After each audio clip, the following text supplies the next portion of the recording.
What's up, everybody? Joe Ringen here, coming at you with another book review. Oh, I forgot to say, hey, I'm an author as well as a book reviewer on the internet. But I wrote a book. It's a tale of epic fantasy. It's called The Ballad of Ages. Hope you check it out. Hope you like it. If you don't, that's cool. I hope, though, that these videos that I've been putting on about these book reviews, I hope you've been finding some cool books and have been enjoying them and have been finding cool books that you might not otherwise have found, because that's what I love about the internet. All these cool reviewers like Brian Lee Durfee, Daniel Green, this dude named Jonathan Cohn, a ton of other ones. I found a lot of great books. Tristan and the Classics, oh, he's one of the best. And some other ones I'm stumbling upon now. Go check out all their channels, because there's a lot of great books out there that you might not necessarily see on the Barnes & Noble shelves. Not saying the books on Barnes & Noble shelves are bad, but there's so many cool ones out there that I've never heard of, and I hope you all discover them and enjoy them. The one I'm bringing to you today, I have heard of, and probably a lot of people have heard of. A Canticle for Leibowitz by Walter M. Miller Jr. Here's my copy. So this, I'll say up front, holy moly, I love this book. It's incredible. I'll get into some reasons why. But I've known about this book for a long time. I actually owned another edition with a different book cover, and I either like donated it. I think I donated it to a library or just gave it to someone without having read it. It's been on my shelf for a long, long time, and I'm so glad I've read it. I don't know why I didn't read it for a long time. I mean, I kind of know. I think the reason is because there's so many, or I've stumbled upon and heard from people so many mixed reviews, like a wide variance of mixed reviews. Every book you're going to get like some people who love it or hate it for like the same reason. Like they either love it for this reason or hate it for this reason. This book I've seen online and heard people in person say like they hate it because of this reason or they love it because of this reason, which is totally different than someone else. And so because of that, I think I was just kind of like, this is gonna be weird, and I don't want to get too, or like I want to kind of go in knowing what I'm gonna get.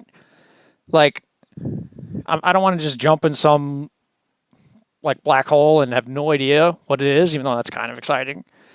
I kind of like to dip my toe in the water or have an idea of if it's going to be cold or warm before I jump in.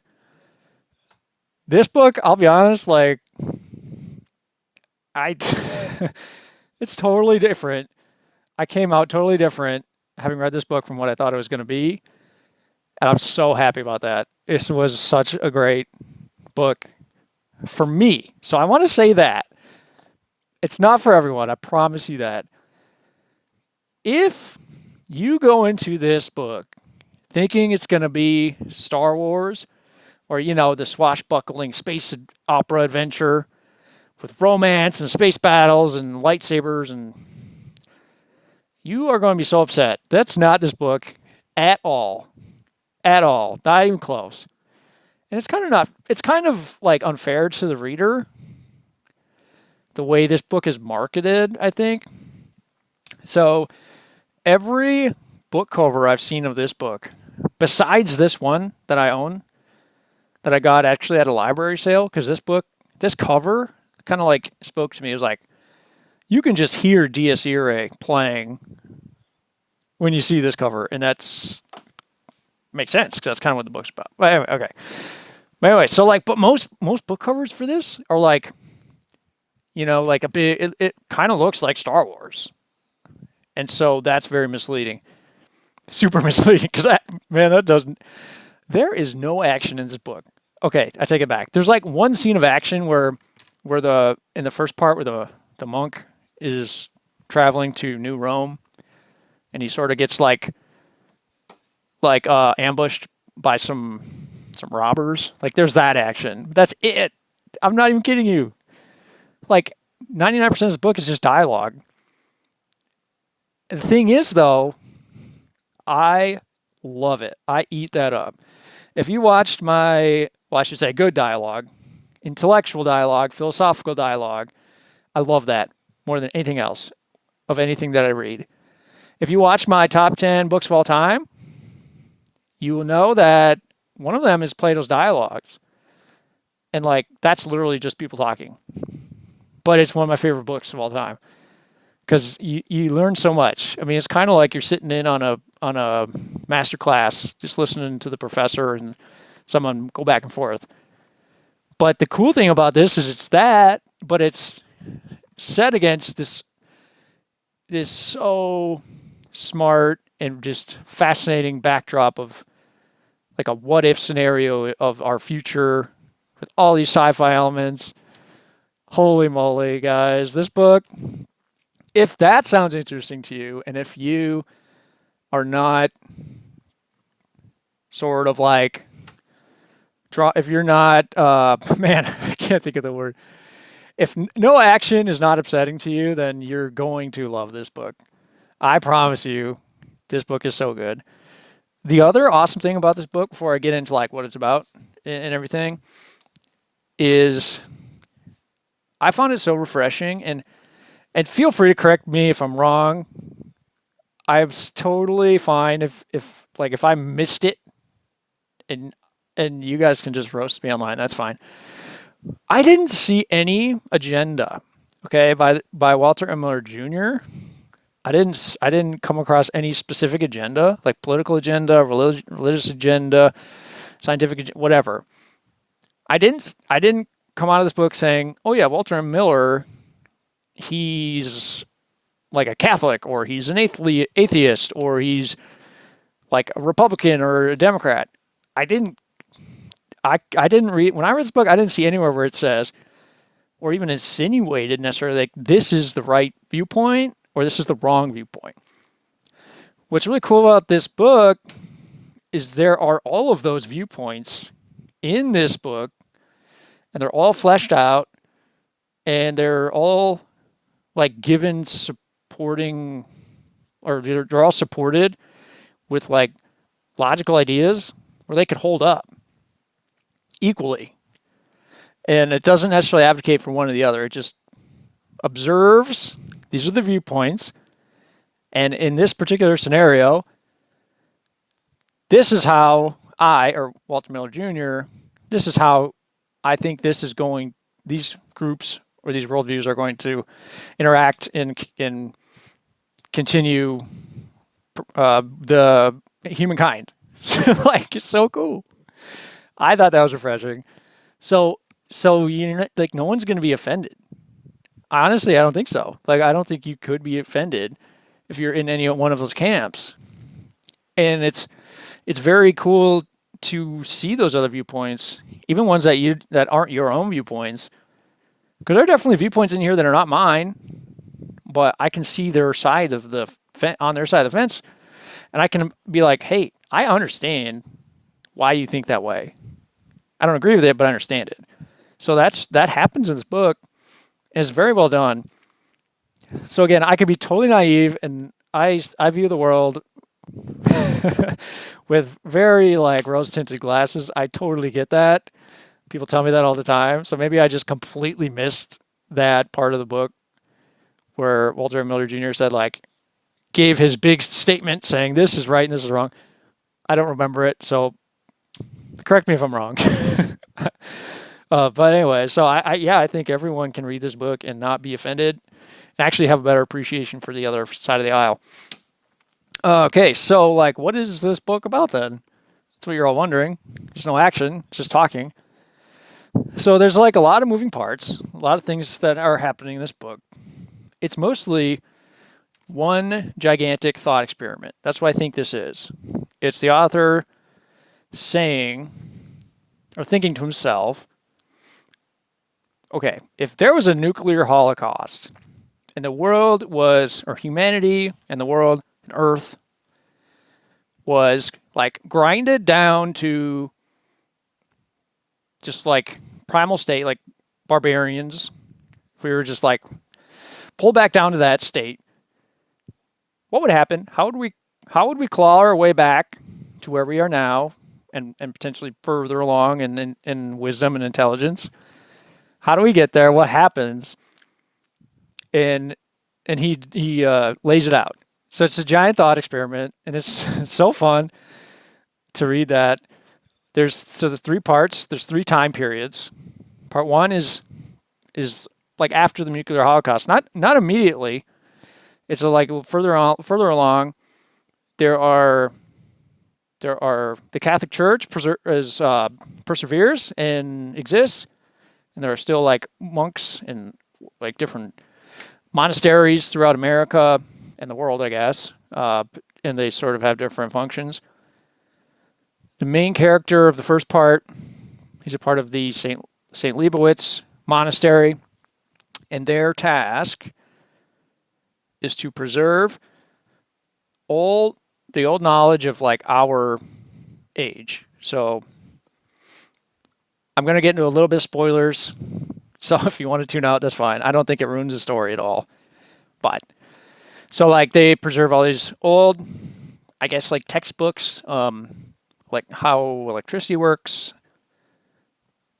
all of that. So like all of human intelligence is preserved and written down, so that hopefully we can get back to where the state of intelligence we were at in, I guess, 1959. That's when this book was written or published, at least.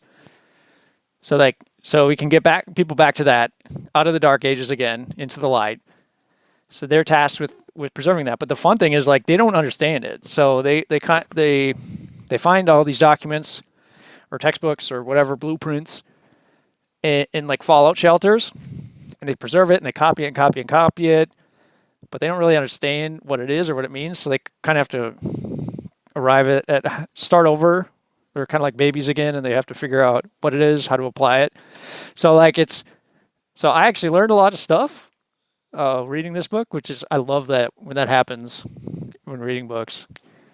So that's the part one. Oh yeah. So the Roman Catholic Church is very prevalent in this book, and I think that's smart. The interesting thing is it's not, again, like the author's not really beating over the head with like, religion or like the beliefs necessarily, the dogmas of Roman Catholic Church, but he's using it as sort of like the vehicle for preserving knowledge and wisdom and spreading it. Because if you think about it, I think it's smart. That's what happened in our own like era or age of like in the Middle Ages. The Catholic Church is a giant organization. If you remove the religious aspect, which I'm not advocating for that. I am a Christian myself, so I like that part of the Catholic Church. But for this thought experiment, that's kind of not the point of it. It's that the Roman Catholic Church is like perfectly set up to preserve knowledge, because they have monks, and what they do is they just copy documents over and over and over, and then they can spread it out to like the peasants or whoever, because in Christianity you're supposed to help your fellow man and with bodily needs and spiritual needs and intellectual needs. So like they're the perfect vehicle for furthering the humanity after a nuclear holocaust. So like I think Walter M. Miller Jr. asked himself, okay, who would be the best organization to do this? Catholic Church. Makes sense. Okay. So that's why like there's monks, and the Catholic Church is very prevalent in this. So then fast forward, that's basically part one, all right? Part two, it's very much more in the future. Part two is my favorite part. It's a little more advanced. There's now like the barbarians or the people in the plains states, or Texas. I'm pretty sure Texas and Utah. They've kind of grown.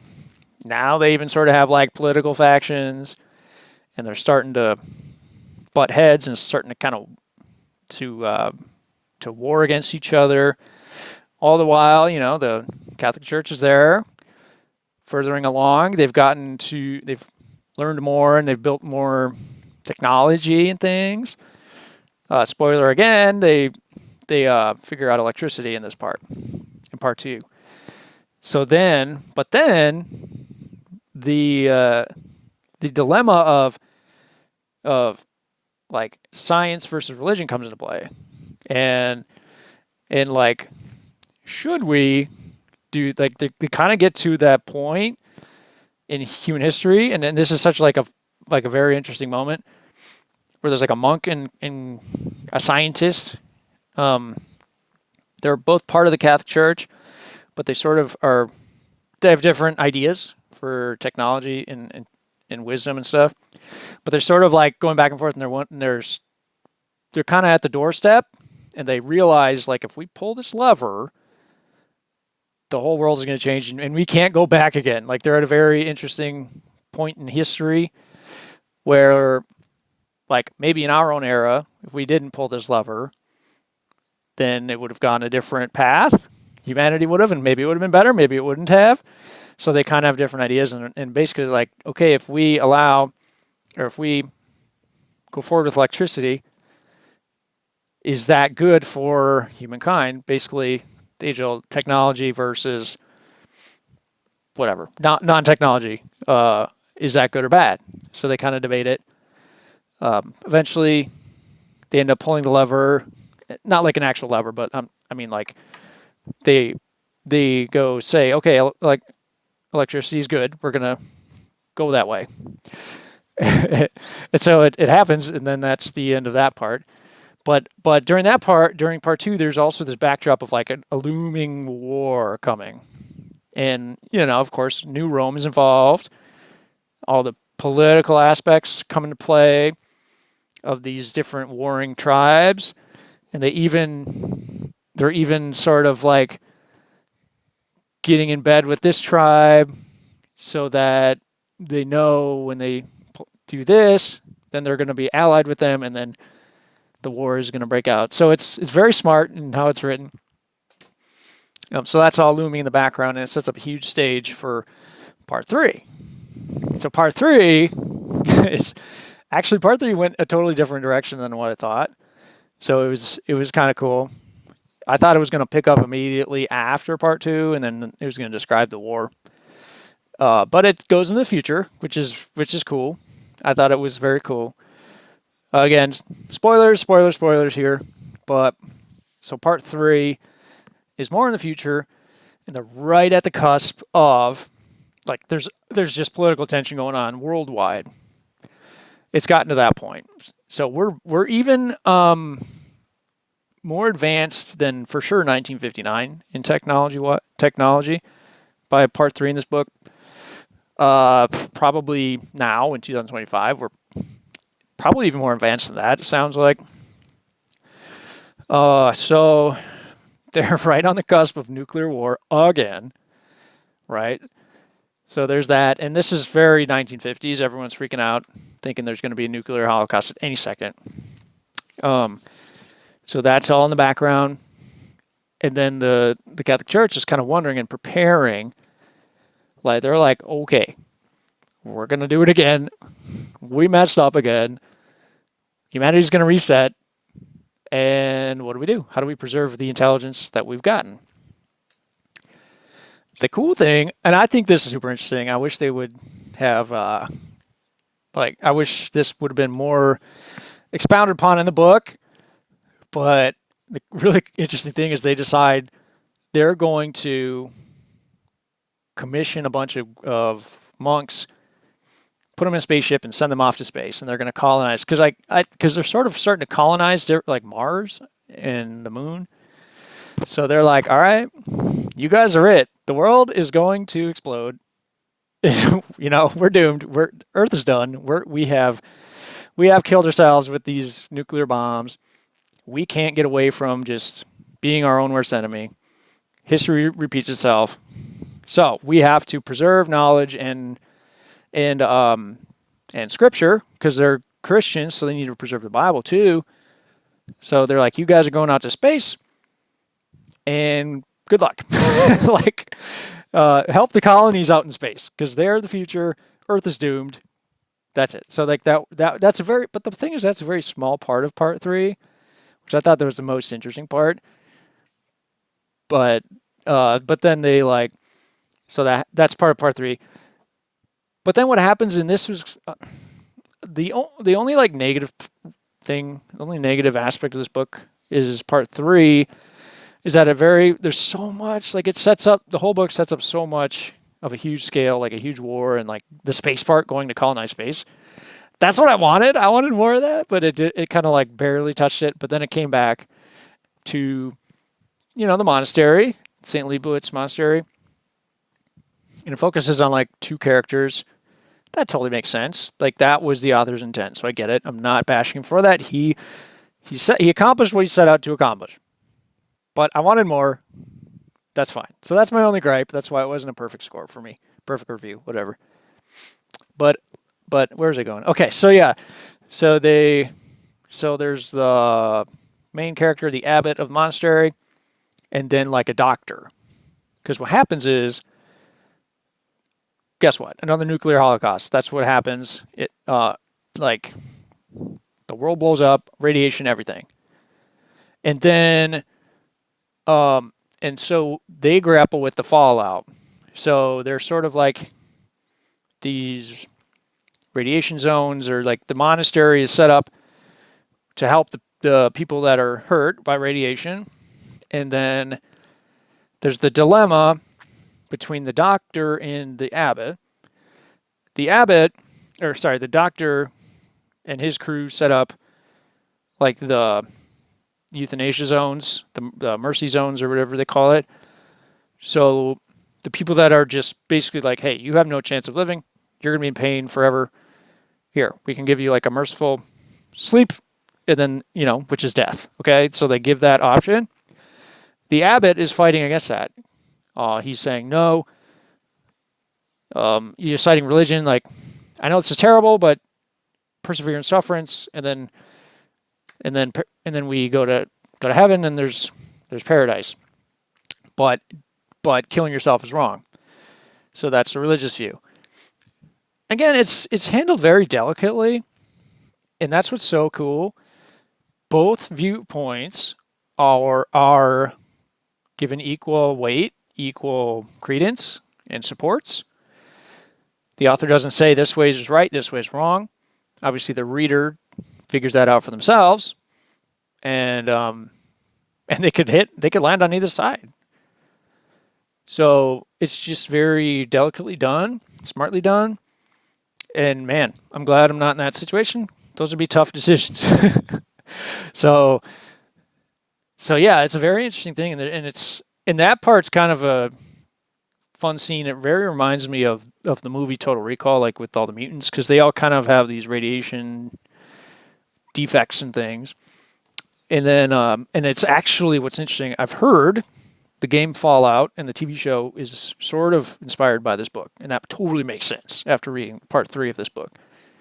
So like that's the ending of the book, and it's depressing, like super depressing, but it totally makes you think. And holy moly, it's sad. It's sad, and it's good to have books like these, man. I keep hammering this home. This is why fiction is so important. We need to grapple with these questions. We need to do these thought experiments before they become real, before we have to do it in reality. And that's so then we can prevent them from happening. So we don't actually have to ask the question and come to a solution in reality. And so with books, we can ask those questions and play them out in literature on paper, right? So there's no actual consequences. That's why these books are so good. That's why literature is so good. So read more, man. Do it. So I gave this book a 9 out of 10. It would have been a perfect score, except for me, I just really wanted to go more in space and learn more about that. So I was like, come on, man. I just couldn't. I couldn't give it a perfect score because of that. But honestly, the author nailed it. I'm sure his goal, I know 100% he set out, the goal he set out to achieve with this book, he 100% achieved. And like, dang, I wish I read this book way earlier. I wish I didn't keep it on the shelf. It's so good. And the cool thing is, there's so many more cool things. This video is probably going to be like 5 hours long. It won't really, but it's probably too long. I hope you're enjoying it. I hope you're still tuned in. So a couple cool things about the writing style. Now that we've talked about what the book's about, like the writing style, it surprises me because it's actually kind of funny. Like there's a lot of like witticism and like funny parts. The dialogue is great. I think this book is a combination of 3 books. Like that's how I think of it. That's how I can best describe it. Foundation, because it kind of jumps time periods, and it asks a question and answers it. Grapples with a whole like global humanity impact. So it's like Foundation. It's like Dune because it's very philosophical, and it's a lot of dialogue, but with really interesting sci-fi. And because I totally could see this scenario playing out in our, like, for real, happening in the future sometime. Kind of like Dune. I think if humanity gets to as far as Dune got, that is a very realistic situation. So it's kind of like Dune. But then it's like Don Quixote too, which just blows my mind because it's funny and like the characters are kind of like that. Like Sancho Panza is like the monk in the first part, and like Don Quixote too. And it's just funny. Like it's so good. So it's a good writing style. The other awesome thing is Walter M. Miller Jr. set up the plot and like the background and the history of this book so smart. He did it so good. He does not. There is no prologue. You know, like there could have been. There could have been a prologue that was like 20 pages that said, on this date, this date, this date, you know, whatever country dropped a nuclear bomb in this country, and then explain the whole backdrop on how we got to the point where the first part starts. He didn't do that.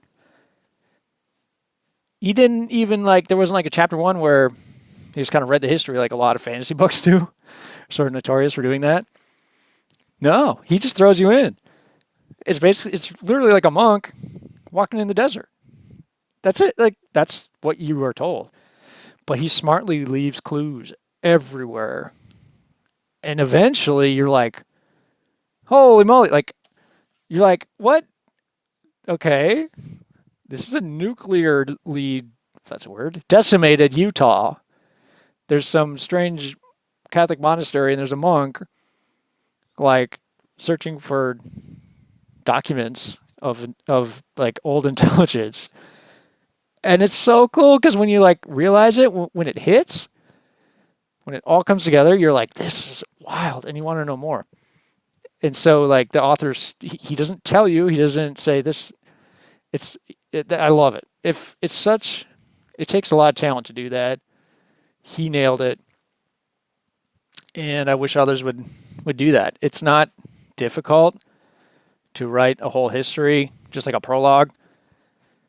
I mean, okay, it's probably difficult, but it's much more difficult to steer the reader and let them discover for themselves what's going on and what happened prior. And that's so much more fun. So kudos. That was a great writing technique, and he mastered it. Okay, before we do end this video, I highlighted some stuff, and I think it's a great, so I just want to share it with you because it really kind of hits it home. All right, so like the theme, here's a part of the book where it describes the theme. It's part of the dialogue. I forget who's asking it. Doesn't matter. All right, so he's saying, but you promise to begin restoring man's control over nature. But who will govern the use of the power to control the natural forces? So that was in part 2, the scientist guy versus, not versus, but debating with the monk or the abbot, I think, about should we go ahead with electricity, and saying, okay, so who's going to control it? What government has the right to control this power, this technology? That's a big theme of the novel. and it expounds from there. So then going off at another like overarching theme of the book. So the scholar, the scientist, he goes, if you try to save wisdom until the world is wise, Father, the world will never have it. Because the monk or the abbot, he's saying, nope, humanity's not ready for this wisdom. He's not ready for this power. If we just give it to him, we're going to repeat history, and humanity's going to just kill itself.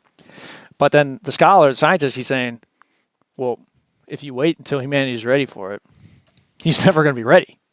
We're always going to be in the dark ages. So that's a very interesting point. And you think about it. You got to think about that. So I got one more thing. So this is kind of an interesting part, talking about how like governments could be corrupt, and then this showcases how the governments have gotten corrupt by part 3.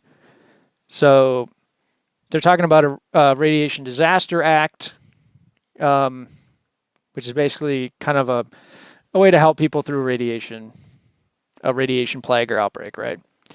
So the abbot is basically saying to the scientists, so the very existence of the Radiation Disaster Act, and like laws in other countries, is the plainest possible evidence that governments were fully aware of the consequences of another war.